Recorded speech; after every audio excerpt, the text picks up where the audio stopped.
Hey there, friends. Before we get into today's stories, I promise this is not a sponsor spot, I would like to promote something. That something is titled The Insomniacs Experiment. I've mentioned it a few times in random places here and there, but I haven't really just done like a forefront promotion for it. Now, what is that, you may ask? The Insomniacs Experiment is a novel. It is a psychological thriller novel, 375 pages, that was written completely by me. I wrote the entire thing start to finish, edited it with Patience, my other half. And overall, I'm very happy with how it turned out. Now, why am I promoting this at the front of a glitch video? Well, I want more people to know it's coming out. Why am I promoting it at all? Well, it's because it comes out this week, the 10th to be exact. And it is actually available for pre-order right now. It's available on Amazon.com for Kindle, digital version basically. Just search The Insomniacs Experiment, find the one by Raven Adams, that is it. Pre-order it, $4.99 on Kindle. If you want to pre-order, it'll be auto-loaded on January 10th. Awesome. Physical pre-orders have taken a little bit longer to get set up because it's taking longer to get the print copies to my house. They should get here very quickly, though, and I'm hopeful they're in perfect condition.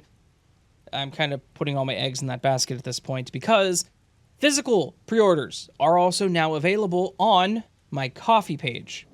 The URL for that, it will be down in the description, but if you want to just go to it right now without looking, it is ko-fi.com/AsTheRavenDreams. You'll find the shop there. You will find the Insomniacs Experiment signed novel pre-order. If you pre-order it, I will send it to you as soon as I get them from the printer. I will not be waiting till the 10th to ship them out unless I get them on the 10th. But if I get them early, I will sign it. I will put a sticker in the pages.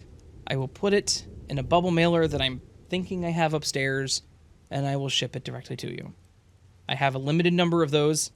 I think I limited it to 40. And I've already sold some. So, if you want a pre-order of the Insomniacs Experiment signed with a free sticker and maybe something else depending on what I have over here in the bin, just go to ko-fi.com/AsTheRavenDreams. That is coffee.com/AsTheRavenDreams. Pre-order it there before January 10th. If I have any left, they will be available after January 10th. And it will also be available in physical version on Amazon. If you again search The Insomniacs Experiment by Raven Adams, you'll find it.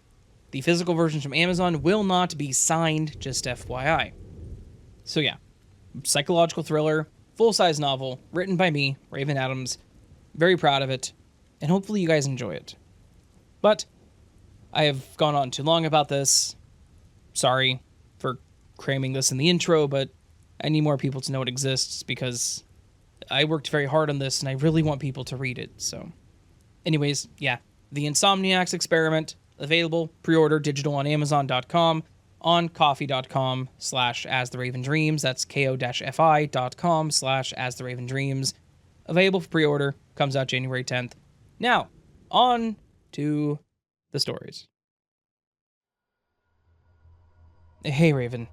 I know I've been telling you that I had glitch stories, but things escalated, so I wanted to double check that my theory was correct. I confirmed my theory November 30th, 2024. This is going to be long, but I promise you it's worth it, so stick with me. I'm gonna hold you to that. All of this is centered around a pink flip-flop and a yellow swimming cap. My mom's side of the family holidays at the same place every year, the Sapphire Coast, on the south coast of New South Wales here in Australia. We would make the 8-hour drive from Victoria up to two particular towns, Pambula and Merimbula. I know there's a number of Aussie listeners that are sitting up and paying closer attention due to the popularity of these resort towns. My parents, sister, and I would rent beach houses every summer for 3 weeks in Pambula, while my grandparents, aunties, and uncles, and my 8 cousins stayed in Merimbula. We had a view over the water and an easy walk to the beach. We would spend 3 amazing weeks swimming, bodyboarding, playing beach cricket with the other kids that we met up with every year, and doing all the tourist trap stuff for the giggles. Anyway, my best friend would sometimes join us. There's an 8-year age gap between my sister and I, so my parents knew that I would like to have someone my own age. We've been friends since we were 1. We have so much history and shared memories. So, the pink flip-flop. Yes, I know that we say thongs, but I don't want to throw off the USA listeners. Fair enough. We would have been around 10 years old. We took a walk along the beach after dinner. The sun was setting, the sand had cooled down, and the ocean was its usual amazing blue color. We found a mini sand dune and decided to jump off of it and see how far we could jump. My dad drew lines in the sand so we could try to jump further each time. My bestie took her third jump, and her left pink flip-flop threw off her foot and landed to the left of the dune.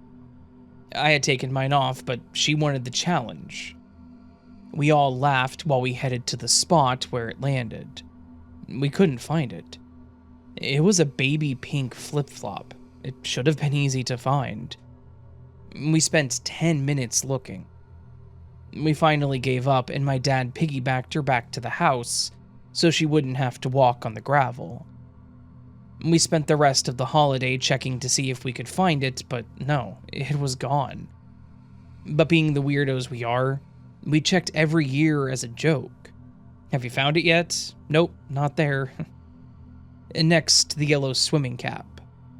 My sister had joined the swim team at school and needed a yellow Speedo racing cap to match the color of the team. My mom and I picked it while we were doing some shopping at our local shopping center. We brought it home and my mom put it on top of the washing machine, while her towel and bathing suit were in the dryer, so she could pack it all into the sports bag when it was done. Yeah, you can see where this is going. The dryer beeped and my sister went to the laundry with her sports bag to pack everything. Mom, where's the cap? It's on the washing machine. It's not here. What do you mean it's not there? It's not here. But I put it there. It's not here. My mom groaned and stomped into the laundry. Me, being the nosy older sister, followed. No yellow swimming cap. Mom opened the washing machine, still no cap. My sister got down on her hands and knees and checked under the machine. Not there. We stared at each other completely baffled. And yes, another running joke. Mom, I can't find my other sock. It's probably with the yellow swimming cap. I can't find my insert item here. It's probably with the yellow swimming cap or Bestie's flip-flop. You get it. This went on for decades. I'm not kidding. These glitches were core memories. We always joked that somewhere there's a pile of lost items with a cap sitting on top like King of the Castle. November 30th, 2023. I called my bestie for her birthday.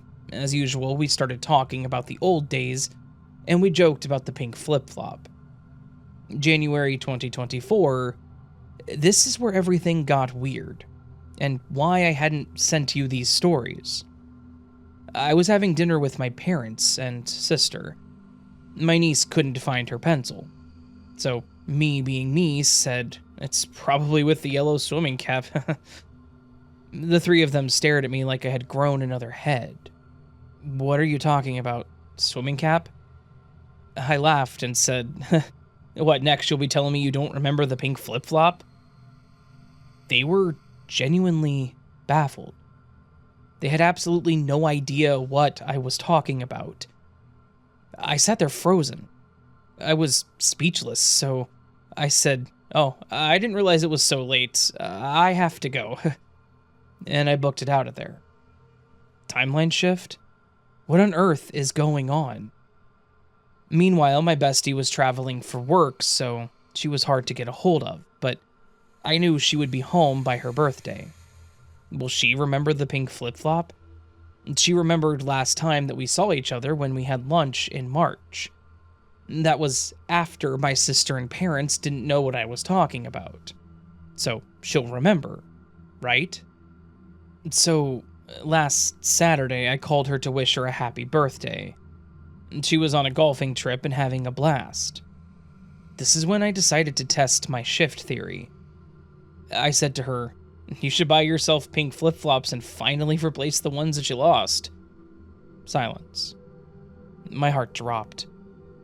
Why would I buy pink flip-flops? To replace the one you lost at the beach. Silence. I held my breath. I have no idea what you're talking about. Lost flip-flop?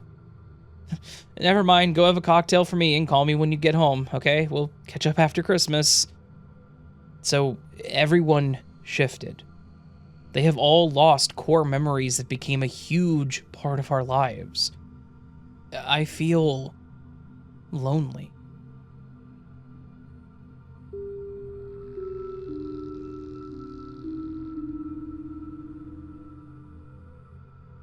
So about 2 weeks ago, at 8:30 a.m., I went inside one of 6 elevators from the basement of the building where my company rents for workspaces. The basement is also a parking lot, and its floor number is -1. Hall floor is 0, from 5th floor to 14th one are my company's workspaces. 15th is the highest floor, it's the canteen. The elevators are smart ones, meaning that we can press to call a number floor we want to go to from outside of them. Once there are enough orders, a certain elevator will open and display all the floors it will stop to during that session. Following our company's policies, we must check in before 8:45, so the elevators are full of people around that time.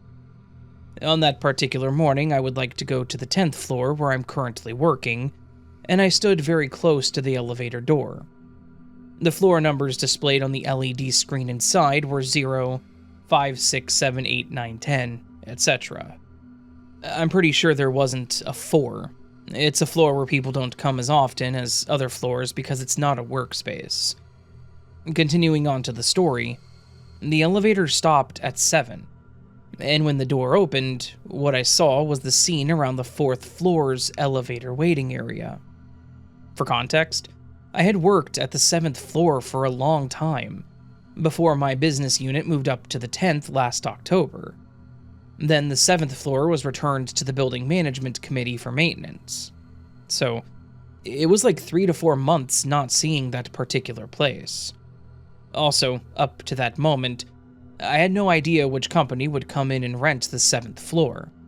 So, when I saw the same scene as the 4th floor, I just guessed that the same company that rents the 4th also rented the 7th, and made the same floor setup. Turns out, that is not the case.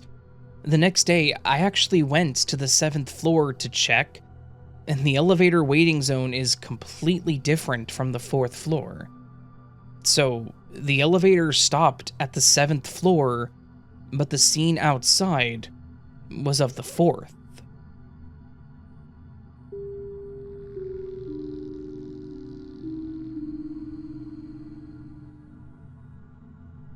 Dear Raven, about a month or 2 ago, I submitted my story about losing my brand new earbuds. At the end of my submission, I ended up joking about how maybe whatever took them would return them after I submitted it. Well, do I have a story for you? Probably 2 weeks after I submitted my story, I went outside to take care of my chickens. I usually give them food, gather eggs, and check the amount of water they have. However, this time was different. I had already checked on them that day. The water was low, but not low enough to refill it, so I left it for a few hours to fill again later. Upon refilling the water, I saw an egg and put it in my pocket to add to the egg carton inside. I was immediately distracted when I went inside for some reason, and totally forgot about the egg in my pocket. The next morning, I had a cleaning job, and as usual, I was in a rush. I grabbed my coat, threw it on, and, well, you guess it, the egg broke right in my pocket. As soon as I felt egg whites sopping out of my coat, I realized my mistake. This prompted me to run into my room and grab another coat, And after I got it on, I realized there was something in the pocket. As soon as I grabbed it, I knew what it was. It was those infamous earbuds that I had lost months ago. I remember hanging the coat on the hanger, and I did not have an earbud in the pocket when I did. My coat pocket would have been the first place I looked. I find it almost mesmerizing the way that if I hadn't started by filling the chicken water and then grabbing the egg, to the egg then breaking in my pocket, I would not have been in the timeline I needed to be to find my earbuds. Even the most mundane changes and actions can lead to something bigger and even change the course of your life in specific ways. Not that the earbuds changed my life, but everything happens to lead you to a specific point. Even the smallest actions are meaningful in big ways. Anyway, thank you for reading my story and getting the message out for the Matrix to return those earbuds. I really appreciate it. Continue being awesome, and stay spooky.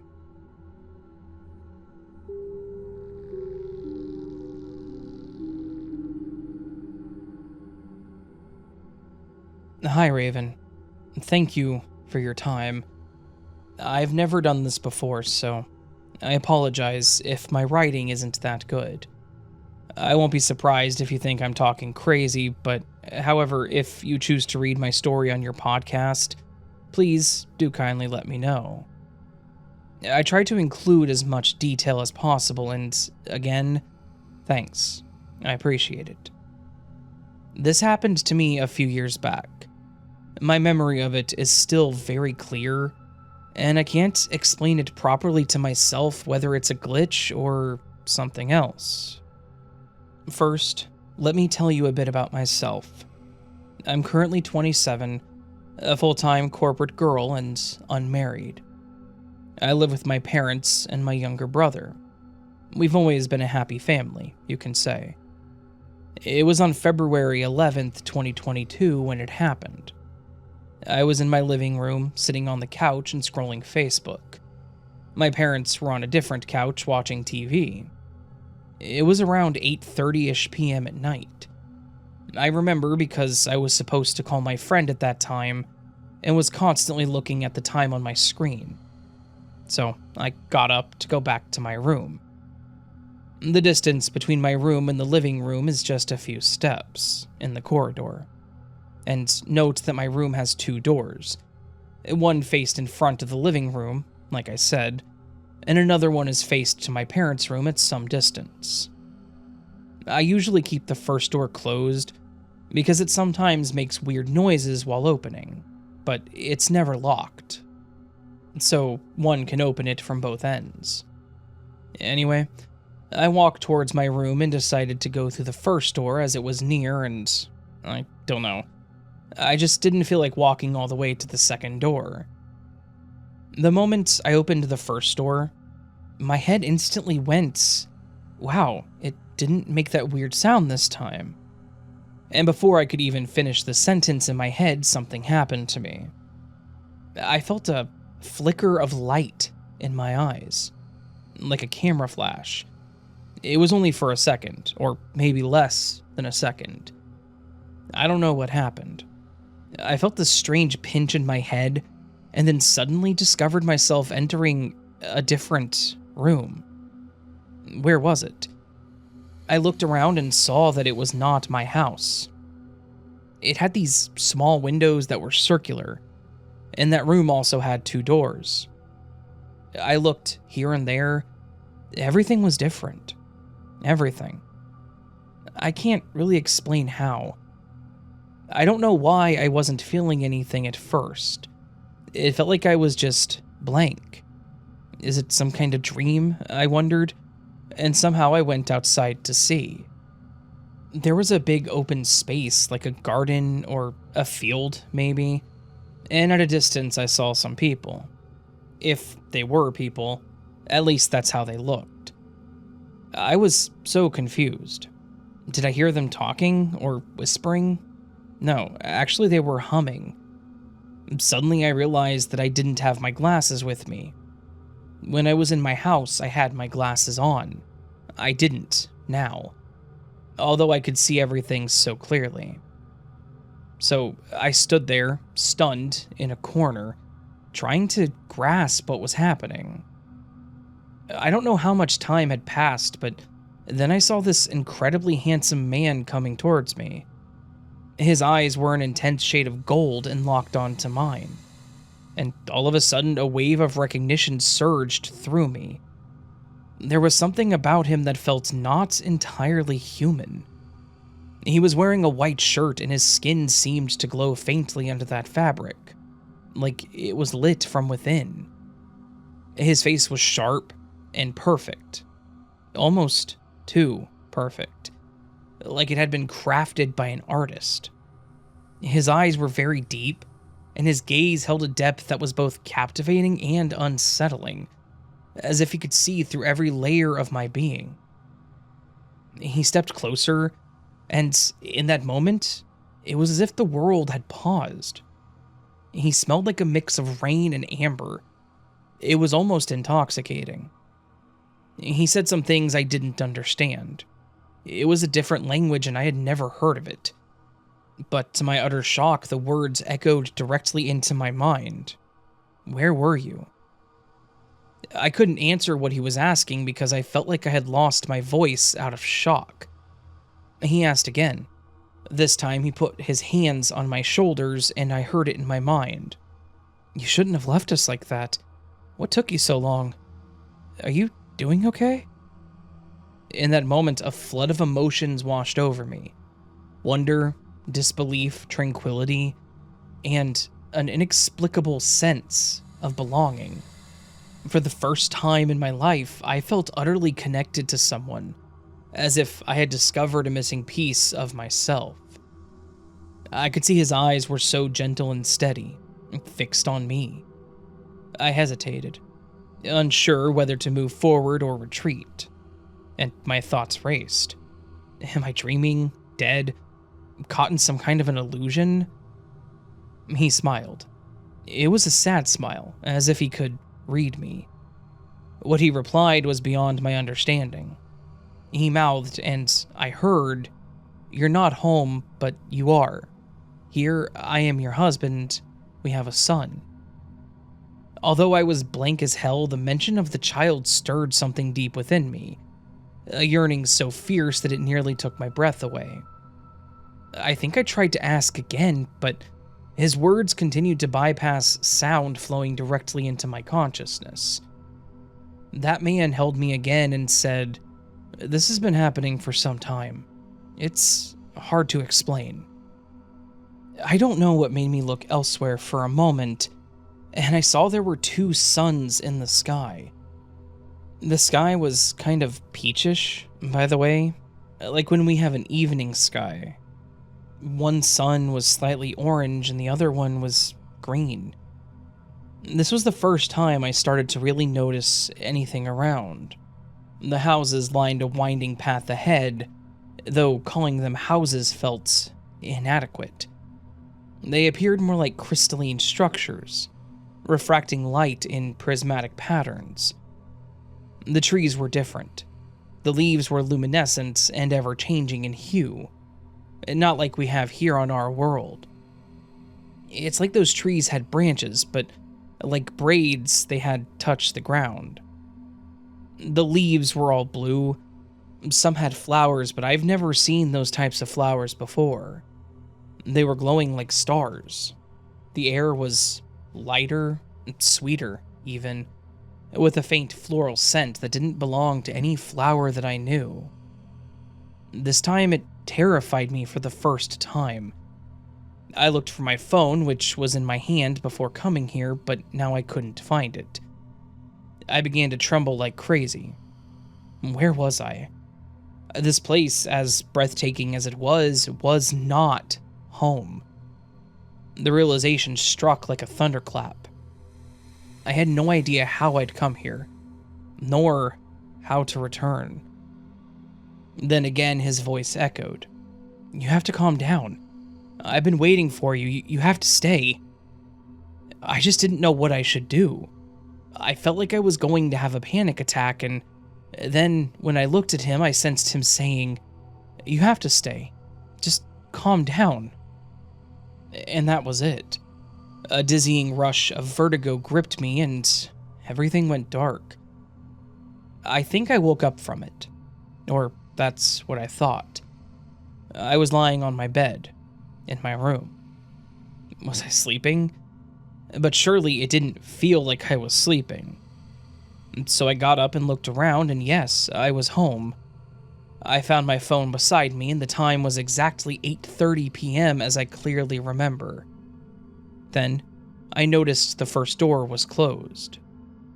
I panicked, rushed, but hesitated to open the door again.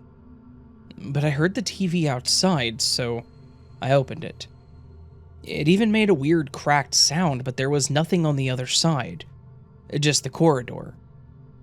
I ran to the living room and saw my parents were still there as I had left them, and I also had my glasses on.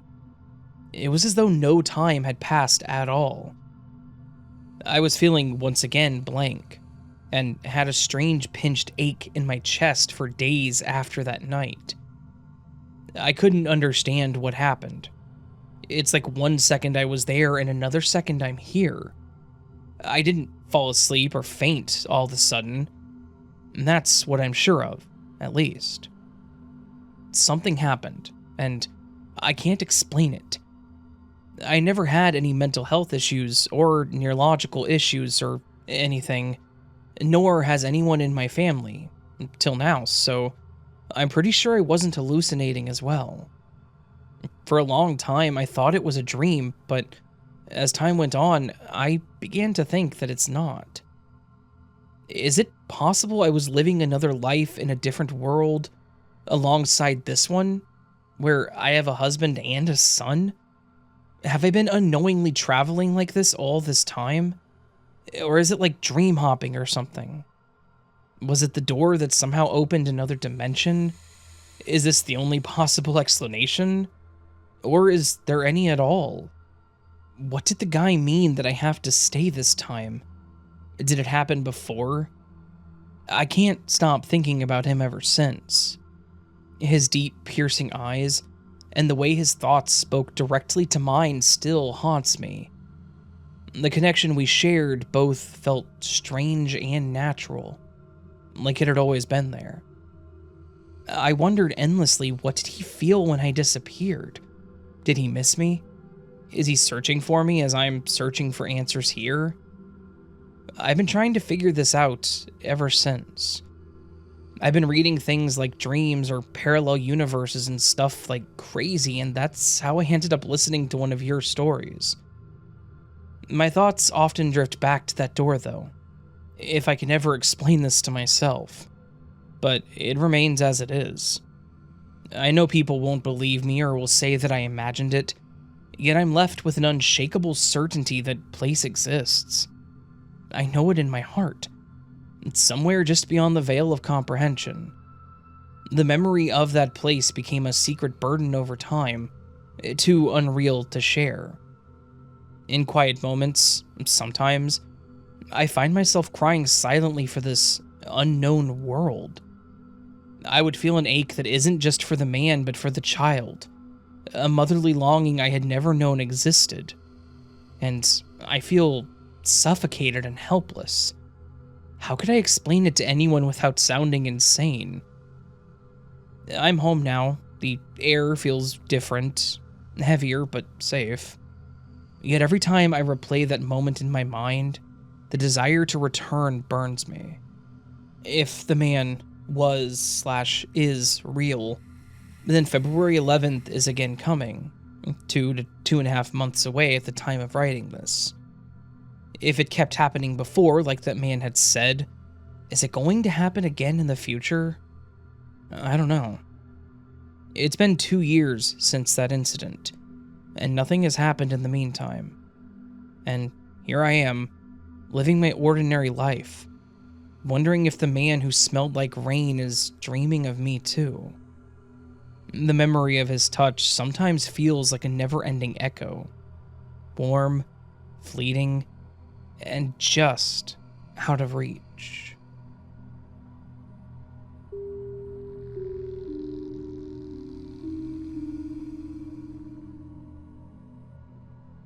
This happened a little over a year ago, but it still really bothers me to the point where I probably think about it at least once a week.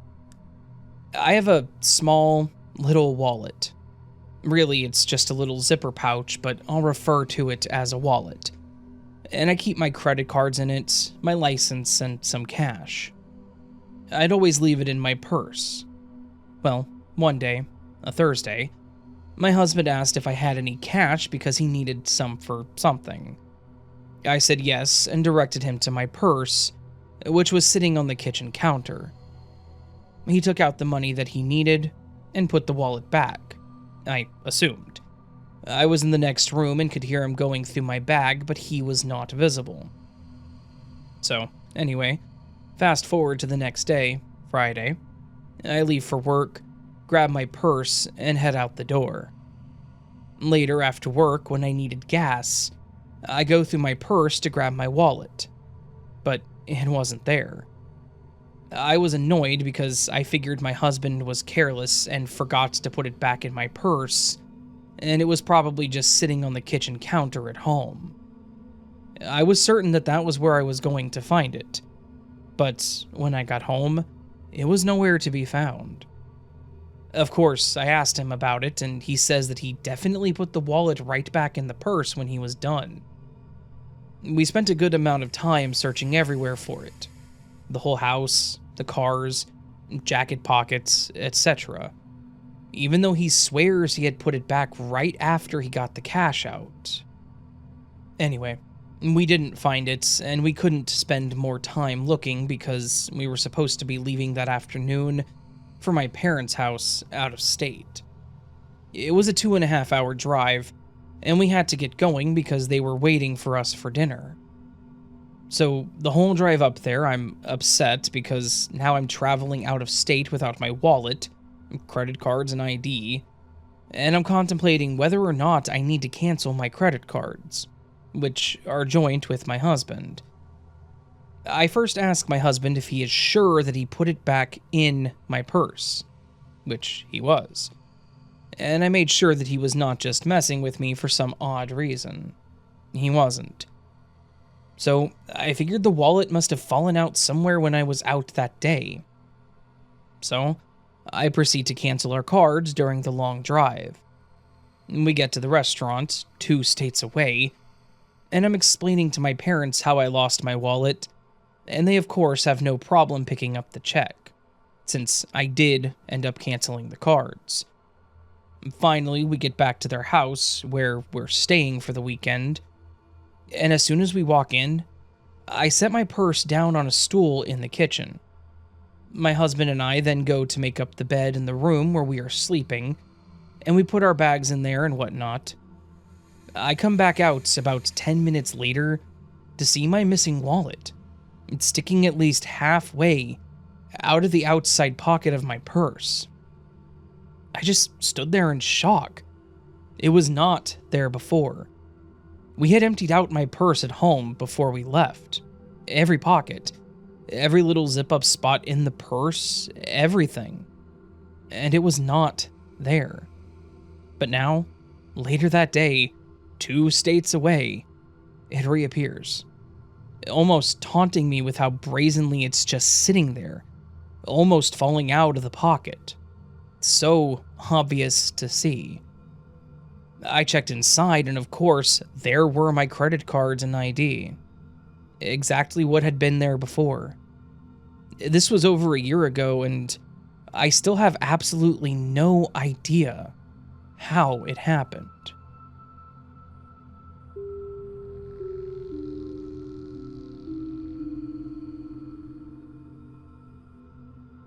Hi, Raven. My name is Emilie. I'm 31 years old, and I'm from the Pacific Northwest. I started listening to your podcast on YouTube a few months ago, and it's so interesting to hear all the different stories from different people and different perspectives. I've been going through what a lot of people would call an existential crisis, so I'm trying to find some kind of answer to my existence through the stories of others. Anyway, I've been wanting some kind of glitch in the Matrix or sign from the universe to just get some validation that the world isn't so black and white like it seems. Yesterday, I was sitting at my desk at work, listening to you tell stories about glitches in the Matrix and the universe giving people signs, and the stories you were reading were making my want for validation even stronger. So, I said in my head out to the universe, I want you to show me a sign or a glitch for validation. Pretty much begging at that point, because I so desperately wanted to feel that there's more, or that there's a good reason for all the negative things I've had to go through. I just want to know that there might be a point to my existence. On my lunch break, I usually just go for a drive to get away from the office for a bit. I always go the same way. There's this weird old building that I drive by that looks like it might have been a small plant nursery or a convenience store. I'm not sure what it used to be, but it's old and should probably be torn down and is definitely abandoned. There's this field next to it with a wooden fence around it, and on that wooden fence is a sign. Someone must have changed the sign or something, because I know a couple of weeks ago it said, "I once had a girl," whatever that means. I remember what was written because I was thinking that what was written didn't really make sense out of context. Long story short, after I spoke out to the universe asking for validation, I drove by that sign on my lunch break and it said, "I want you to show me." It could just be a huge coincidence, but I felt really strange afterwards. And for about 3 minutes, I felt like I was back in a universe where I actually felt happy. And then all of a sudden, I was back here in this universe and felt dread. I don't know if any of that makes sense or is strange in a way, but these things just don't happen to me. Validation, coincidences, etc. I can't help but feeling like that sign was the universe talking back somehow. Thanks for letting me ramble, and I appreciate what you do.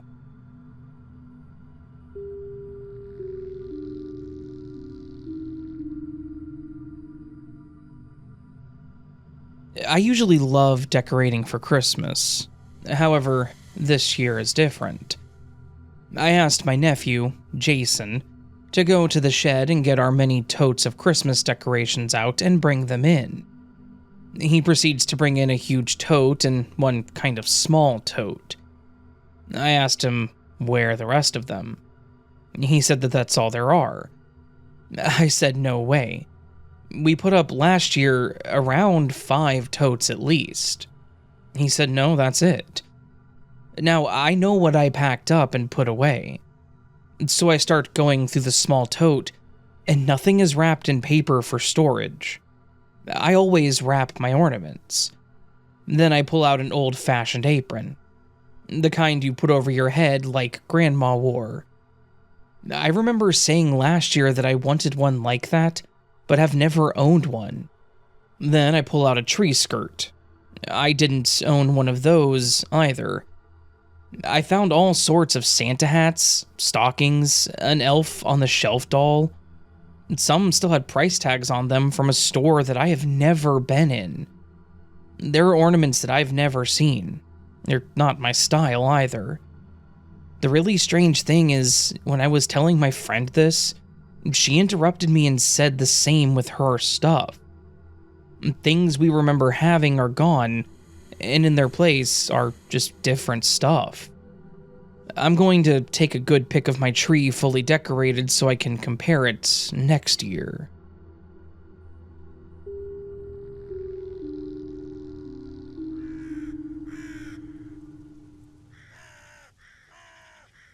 So that, my friends, was this week's Glitch in the Matrix collection. A collection of strange, odd, bizarre, glitch, and to some extent parallel existence stories. Really really some interesting ones this time around. As always, they're interesting, but some bizarre ones that, are just... I got nothing. I have no explanation other than possible parallel universe existence. And I guess we'll find out from that person February 11th if things get weird again. And then there's the wallet one. I don't know about that. A lot of people in the comments were saying that the husband had, just played too long of a prank or took it and lied, blah, blah, blah. But the original poster was very, very intent on saying that the husband wasn't that kind of person, that they've been married for 20 years, and he just isn't the kind of person that would do that. So while that can kind of be a bit of a scapegoat as an explanation, I have to side with the original poster because knowing someone for 20 years, you kind of know who they are, what they will do, what their tells are if they are playing a prank on you. Like, Patience and I have been together for almost, it's going on 18 years. Holy crap. This year in June, 18 years. And let me tell you, if I tried to play a prank on her, I would not be able to do the long game. It wouldn't work. There'd be tells. And she absolutely could not play a prank on me. She would try and laugh within 5 seconds. So I guess my point is that a possibility? Yes. Is it likely? Not really. I side with the original poster. Knowing and loving someone for 20 years, you get to know them, and I just don't think I don't think that's the route it took, in all honesty. So, anyway, I don't usually give my opinion, but I wanted to there. That's all. Some really good stories, some bizarre ones, and hopefully you all enjoyed them as well, my friends. If you did, please do hit that like button on the video. That would be great. If you're new to the channel and liked what you heard and want more content like this, hit the subscribe button. That would really help. Subscriber growth has been kind of slow this past 28 days. Yeah, that's how YouTube structures things, by the way. It shoves the last month of stats in your face in the last 28 days. Every 28 days is a rolling month, so anyway. If you're new and you haven't subbed, please do consider doing so. It does help a lot, really. You can also listen to other platforms such as Pandora, Spotify, Amazon, Audible, Apple. You can join Patreon or memberships, get early access to content like this and other content, so as you see fit, if you choose to, never expected. I do kind of live stream sometimes, once a week typically. Saturdays mostly. Last week was Friday. This week will probably be Saturday. Next week will probably be Friday. And they're fun. So, if you're doing nothing on a Friday or Saturday night, check out my channel, see if I'm live streaming. If I am, come say hi. They're good times. They really are. Really, it's just us chatting it up. I have coffee and am over-caffeinated and talk too much, and people laugh at the stupid stuff I say. Sometimes. The other thing we do on Monday Glitch videos is what we call the Word of the Week. Now, on the screen right now, and probably a few seconds prior to now, is a collection of all the comments I got on last week's Glitch video of people using the Word of the Week. Last week, the Word of the Week was a very complicated one. It was insouciant, or insouciance, however you want to look at that.